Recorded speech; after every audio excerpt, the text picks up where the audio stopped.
Mm, allora, io ringrazio la consigliera Piccin e il gruppo di Forza Italia per aver presentato questa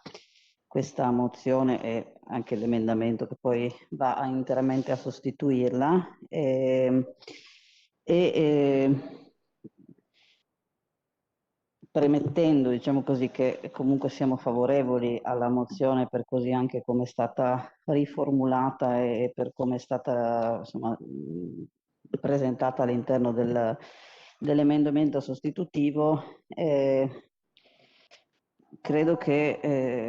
avremo forse, ma la metto lì, poi ovviamente la consigliera Piccin e il gruppo farà quello che ritiene più corretto, siccome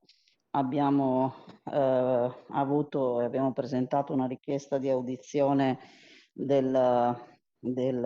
vertici, insomma, della società aeroporto che avremo il 24, mi pare il 24, in quarta commissione, credo ci sia anche la prima commissione assieme, proprio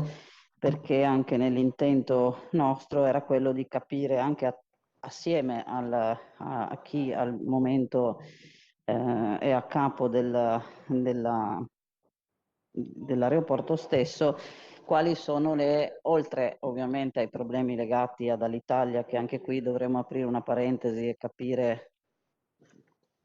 e cercare di capire le condizioni in cui è Alitalia, se in qualche maniera si riuscirà nel percorso che è stato iniziato, ehm, se ci sarà ancora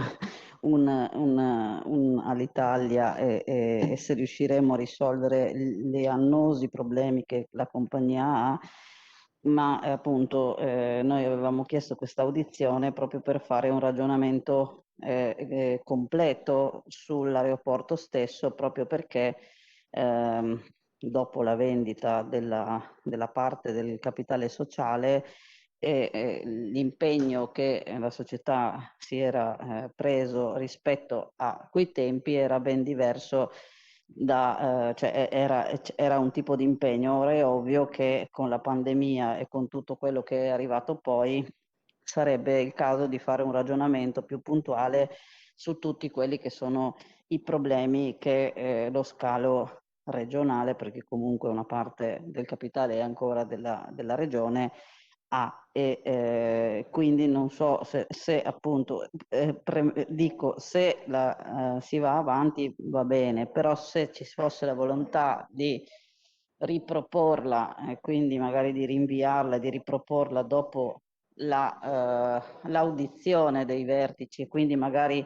di ampliarla anche rispetto ai contenuti e rispetto agli impegni presi,